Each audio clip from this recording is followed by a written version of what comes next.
हाँ जी दोस्तों, जय माता दी। कैसे हैं आप? अगर आज आप ये हेडिंग देख के आए हैं ultimate secret of completing this journey and reunion, तो ये बताने से पहले मैं एक डीएफ की छोटी सी कहानी सुनाना चाहती हूँ और बताना चाहती हूँ कि ये सीक्रेट तो मैंने लगभग 19, 20, 21 हर साल ही दिए थे। कोई सुनता था तो वो पाल हो जाता था। जैसे होता है ना, टीचर क्लास में तो पढ़ाती तो सेम ही है। कोई बच्चे होते हैं जो बहुत ध्यान से सुनते हैं और टॉप भी करते हैं, कुछ बच्चे हैं जो रह जाते हैं। तो जो पार्ट है, जो लेसन है, जो आज मैं बताने वाली हूँ, ये मैंने हर साल शायद बताया है। शायद आप तब ठीक से सुन नहीं पाए थे। आज इन सीक्रेट्स को सुनिए और अब कम से कम एब्जॉर्ब करिए, जिससे आपकी ये जर्नी कंफर्म हो जाए। उससे पहले सुनंदा की कहानी। सुनंदा मेरी एक बहुत ही अच्छी डीएफ है और मैं ये कह सकती हूँ कि she is in union and divine reunion. अगर आपको याद हो, आपने सुना है हरी जी बोलने वाली। एक बार मेरे साथ सेशन था उसका। यूँ तो उसने कई सेशन लिए हैं, अनगिनत सेशन लिए हैं, कल परसों भी लिया था। बट एक बार उसने मुझसे कहा कि मेरे घर वाले मुझे कहते हैं तू बिल्कुल पागल है, तेरे पास तो दिमाग ही नहीं है। तो मैंने कहा भगवान को तेरा दिमाग चाहिए भी नहीं, जो तेरे पास है ना दिल, बस वही चाहिए। तो सुनंदा ने कहा कर मेरे पास देने के लिए भगवान को सिर्फ दिल ही है और डिवोशन। तो मैंने कहा कि भगवान को और क्या चाहिए? तेरी थ्री की कोई सी माया नहीं चाहिए भगवान को, सिर्फ तेरा डिवोशन ही चाहिए और तेरा डेडिकेशन ही चाहिए। और सुनंदा ही एक मात्र सब्सक्राइबर है जो कि जो मेरे सपने में आई थी एक बार। आई शेयर हर। और ये कोई लिटरली कोई पागल या बेवकूफ़ सब्सक्राइबर नहीं है, वो एक लिटरली एक डॉक्टर है, बट वेरी ग्राउंडेड। और शायद यही रीज़न था उसकी जर्नी में यूनियन का और डिवाइन रीयूनियन का। शायद आप लोग सब चीज़ बातें जानते हैं, बट फिर भी वहाँ तक पहुँचे नहीं। बहुत सी डीएफ होती हैं जो दिमाग का इस्तेमाल करती हैं, लॉजिकल माइंड लगाती हैं। उनका मन करता है कि मैं शायद थोड़ा सा ट्विन फ्लेम को अपने बता दूं कि हाँ हम लोग ट्विन जर्नी में हैं, या मैं कुछ हाथ पैर मार लेती हूँ, या मैं थर्ड पार्टी के साथ कुछ लाइक उसको कर्स कर लेती हूँ, उसको कुछ बोल देती हूँ, कुछ कर लेती हूँ और हो जाएगा। बट दिमाग का इस्तेमाल करने से कभी किसी की जर्नी पूरी नहीं हुई है।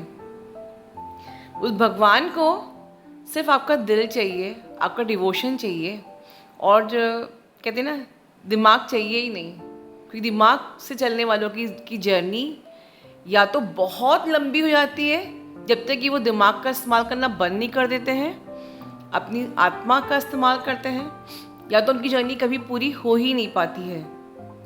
ठीक है। और ऐसे ही लोग मेरे सपने में आते हैं जो अब तक सिर्फ सुनंदा आई है। ओके, आगे की बात करते हैं। तो ये जो जर्नी है, ये एक, आपको सब पता है कि ये एक अंदर की यात्रा है। इनर वर्क हम लोग कहते हैं, अंदर की यात्रा। लेकिन क्या होता है, जो डीएफ होती है मोस्टली, जो अवेकनिंग की इस फर्स्ट स्टेज में है या सेकंड स्टेज में है, काफ़ी कुछ तो आगे जाके भी ऐसा करते हैं कि अंदर की यात्रा जो आपकी है, जहाँ पर आपको खुद पर काम करना है, वहाँ हम खुद पे ना काम करके या खुद पे काम करते हुए भी हम अपने डीएम को चेस करते हैं, उनका लास्ट सीन देखते हैं, उनका डीपी देखने का मन करता है। मन मतलब आपका दिमाग आपको ट्रैप में ले रहा है। हीलिंग चाहिए, उस दिमाग ही को तो हीलिंग चाहिए, आत्मा को कोई हीलिंग नहीं चाहिए होती है। ठीक है। हम चेस करते हैं और क्या होता है, हम लो वाइब में चले जाते हैं। लो वाइब में चले जाते हैं तो नेगेटिविटी आ जाती है। नेगेटिविटी आती है तो डेफिनेटली लोग आपको ट्रिगर करना शुरू कर देंगे, कामिक आपको अट्रैक्ट करेंगे। ठीक है। और जब और नेगेटिविटी बढ़ जाएगी इन सब चीज़ों से, तो क्या होता है, बवाल। इसलिए आज से डीएम को प्लीज़ चेस करना बंद करिए।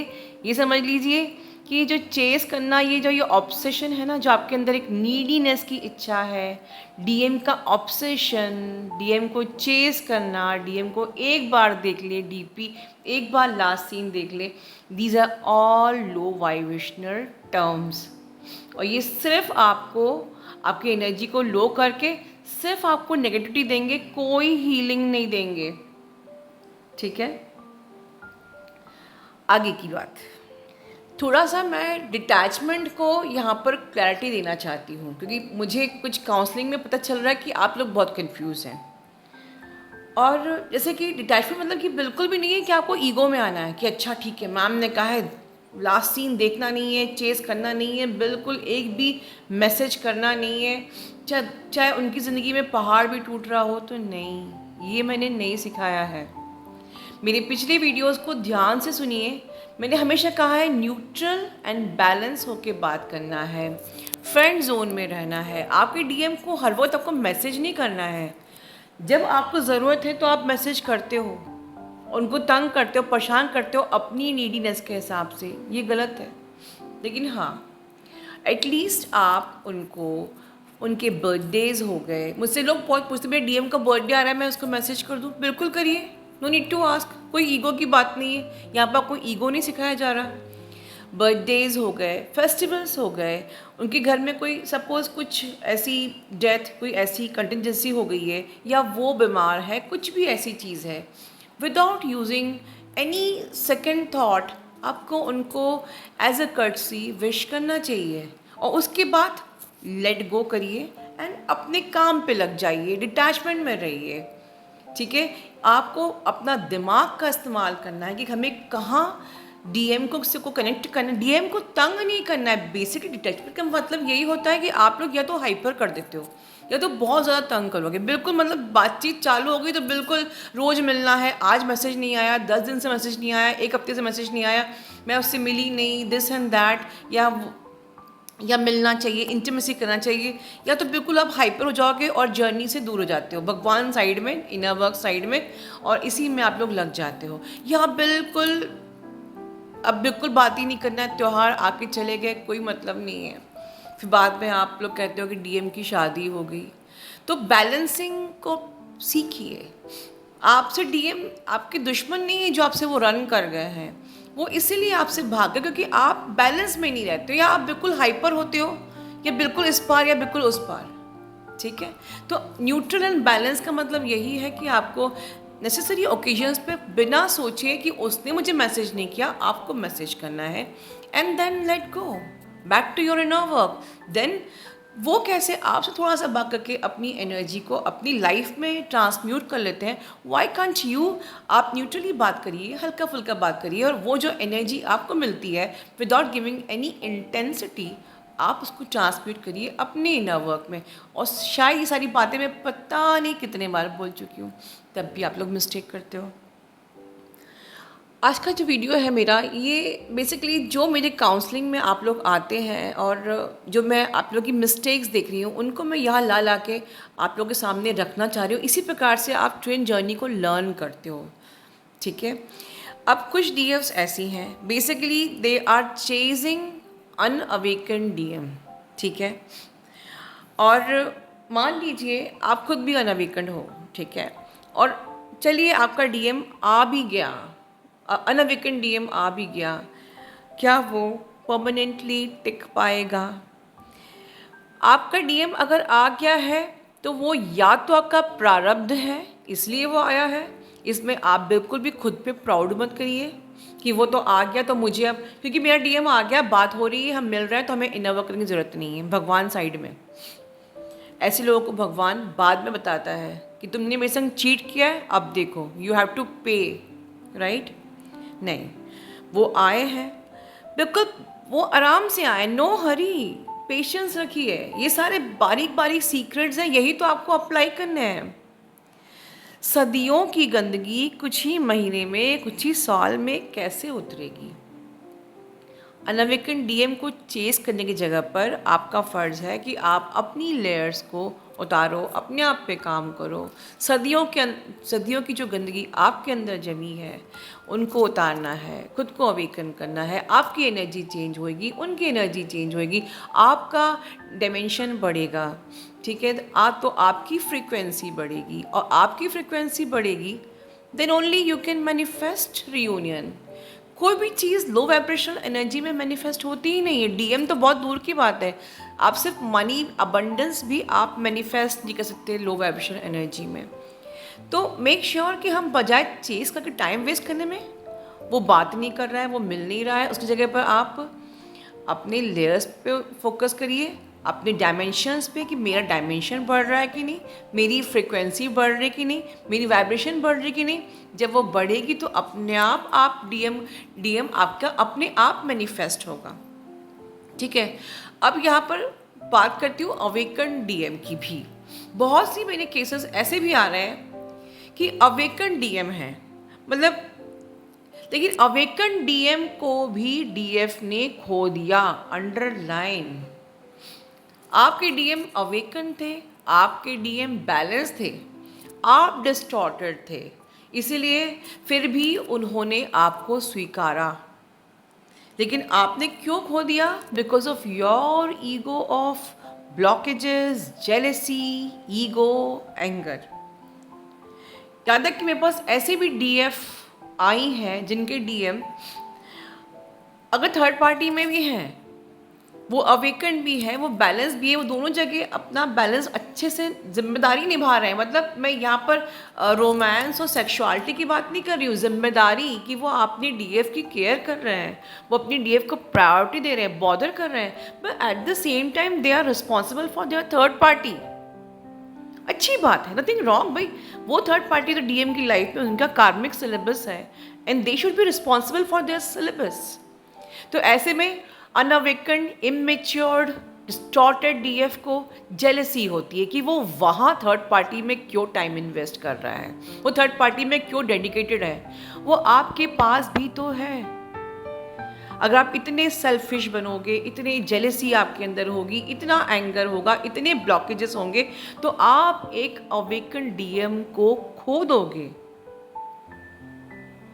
ठीक है, और ऐसी डीएफ की जर्नी ऑलमोस्ट कभी पूरी नहीं हो पाती है because of their nature, behaviour, habits, distortions. तो ये मैं इतनी बारीक बारीक बातें बता रही हूँ कि किसी ना किसी आप लोग की लाइफ में कहीं ना कहीं आपको रेजोनेट करेगी and it will help you to heal your blockage. ठीक है, तो वंस अगेन मैं आपको रिमाइंड करा रही हूँ कि ये जो जर्नी है ये आपके अंदर की यात्रा है and there is no shortcut. कोई भी शॉर्टकट नहीं है। आप डीएम को समझा दो, उसको बता दो, कुछ कर दो, कोई हाथ पैर मार दो, नो शॉर्टकट। आपको अपनी लेयर्स को उतारना ही होगा, आपको खुद को करेक्ट करना ही होगा, आपको अपने अंदर देखना ही होगा। ठीक है, आपको अपनी जर्नी पे फोकस करना ही होगा, आपको अपने डिवाइन पे ट्रस्ट करना ही होगा, आपको पेशेंस रखना ही होगा, आपको अंदर की यात्रा पर चलना ही होगा। डीएम को ब्लेम करके, थर्ड पार्टी को ब्लेम करके, भगवान को ब्लेम करके, खुद की किस्मत पे ब्लेम करके, ज़िंदगी को ब्लेम करके, ठीक है, अपनी ही किस्मत को ब्लेम कर रहे हो, सबको ब्लेम करके, यहाँ तक कि अपने मेंटोर को भी हर्ट करके। बहुत सी डीएफ ऐसी भी हैं जो जाने अनजाने, क्योंकि आप लो वाइब्रेशनल एनर्जी में हो, आपके अभी आप पैनिक अटैक आया हुआ है, तो जाने अनजाने आप अपने मेंटोर को भी हर्ट कर देते हो। यू नो, आप बहुत बड़ा कर्मा कर रहे हो। यहाँ मैं आप लोग को वार्निंग दे रही हूँ, while talking to your mentor you should be very careful, क्योंकि ये सिर्फ एक मेंटोर या काउंसलर नहीं है। हम लोग जो भी इंसान आपको 5D का रास्ता दिखाता है, 5D का रास्ता मतलब aligning with your God, aligning you with the God, या ट्रू अनकंडीशनल लव सिखा रहा है। 5D मतलब देखिए, 3D में लव मतलब होता है अटैचमेंट, स्वार्थ, कंडीशंस। ठीक है, आप पैसे वाले हो तो प्यार करेंगे, शादी करनी चाहिए, या फिर मुझे डीएम से शादी करनी है, ये सोशल कंडीशन, इमोशनल कंडीशन की मुझे ज़रूरत है, मुझे अटैचमेंट है, मुझे अट्रैक्शन है, ठीक है। तो जो सोशल, इमोशनल, मेंटल कंडीशन के बेस पे जो आप प्यार करते हो, किसी स्वार्थ एक्सपेक्टेशन से प्यार करते हो, 3D शरीर से प्यार करते हो, ये शरीर के बेस पे प्यार करते हो, इसकी खूबसूरती के बेस पे प्यार करते हो, ये प्यार नहीं है। Your 3D body is only a cover और temple, you can say, like एक एस्ट्रोनॉट होता है, जब वो स्पेस पे जाता है तो उसको, उस एस्ट्रोनॉट को अपना सूट पहनना पड़ता है। तो ये body, you are soul experiencing the human body, ये जो ऊपर का कवर है आपका, ये वैसा ही है जैसे कि एस्ट्रोनॉट जब स्पेस पे जाता है तो वो अपना पूरा सूट पहनता है, उसके बगैर वो स्पेस में सरवाइव नहीं कर सकता। दैट इज़ द रीज़न कि आपकी सोल को ये कपड़ा मिला है जिसके बेस पे आप, इसके बिना आप सरवाइव यहाँ नहीं कर सकते हो। तो इस शरीर, इस दिमाग से जुड़ी हुई हर अटैच सारी जो चीज़ें होती हैं, इसके बेस पे अगर आप प्यार कर रहे हो तो वो प्यार नहीं है, वो सिर्फ स्वार्थ है। और एक मेंटोर आपको जोड़ता है 5D में, 5D लव से, unconditional love, love of the soul, जिसे हम भगवान से करते हैं या भगवान हमसे करते हैं। Love for no reason, love without reason, love without any conditions, ठीक है। तो कभी भी never ever hurt your mentor, जो भगवान की तरफ आपका रुख करता है, बिकॉज आप पैनिक में हो, बिकॉज आपकी एनर्जी लो है, you have no right to hurt your mentor, ठीक है। लास्ट में वीडियो में मैं इतना ही बोलूँगी, बहुत से लोग इस जर्नी को पूरा नहीं कर पाते हैं। यू हैव टू चॉइस, ठीक है, वैसे तो खैर यहाँ पर कोई चॉइस नहीं दी है, पर फिर भी instead of cursing your DM, आप मूव ऑन क्यों नहीं कर लेते हो? आप मूव ऑन भी नहीं कर रहे हो, आप डीएम को कर्स भी कर रहे हो। It is not possible, you simply creating the Karma. जो लोग इनर वर्क नहीं करना चाहते, मेहनत नहीं करना चाहते, उनको डीएम भी चाहिए और जर्नी पे चलना भी नहीं है, तो ऐसा कोई रास्ता भगवान की तरफ या प्रेम की तरफ नहीं जाता है। प्रेम का अर्थ होता है unconditional love, sacrifice, pure love, love for no reason, love to the counter soul and love to each and every soul. तो आप जब भी अपने डीएम को कर्ज करते हो कि अगर वो आपके अकॉर्डिंग, आपके अनुरूप बिहेव नहीं कर रहा है, तो आइदर आप फिर मूव ऑन कर जाइए, देन कभी भी, but you have no right to curse your DM, no right to take any revenge, nothing. But अगर आप मूव ऑन नहीं कर सकते तो प्लीज़ इस जर्नी पर शिद्दत से चलिए, कड़ी मेहनत करिए। Once again underline my point, क्योंकि आप लोग यहीं पर अटक रहे हो, ना तो आप मेहनत कर पा रहे हो, ना आप मूव ऑन कर पा रहे हो। If you have guts to move on कर जाइए, बिल्कुल ज़िंदगी में देखना भी नहीं अपने डीएम को। बट अगर नहीं है आपको गट्स मूव ऑन करने के, तो please you have no other way, instead कि आप हार्ड वर्क करिए, अनकंडीशनल लव का रास्ता अपनाइए, डिवाइन को सरेंडर करिए, ठीक है। Trust the process and just surrender the outcome on divine. और लिटरली यहाँ पर पूरी गारंटी है कि आप लाइफ में at least abundance of happiness, abundance of peace, success, growth, fulfilment, completement मिलेगी ही मिलेगी। This is the guarantee and that is the ultimate secret to complete this journey for reunion. और फिर यूनियन तो होता ही है, because God is not cheater. It may take time but union होता ही है। गॉड को पता है कि किस टाइम पे आपको, जब तक कि आप पूरे प्रिपेयर्ड नहीं हो, डिवाइन टाइमिंग पे वो आपको देगा ही। मिलाया है उसने आपको तो वो मिलाएगा भी। उसने तब मिलाया था डीएम से, तो आगे भी मिलाएगा ही। ये आपका ब्रेन है जो आपको बार बार कंफ्यूज करता है, मिसगाइड करता है। आपकी ये ब्रेन जो है ना, वो आपकी जर्नी पूरी करने नहीं दे रहा, आपकी जर्नी डिले कर रहा है। सुनंदा के वर्ड याद करिए, उसके पास दिमाग नहीं है, उसने कहा नहीं चाहिए ये दिमाग, साइड में रख दीजिए, भगवान के आगे आज अपना दिल रख दीजिए, अपना ध्यान रखिए।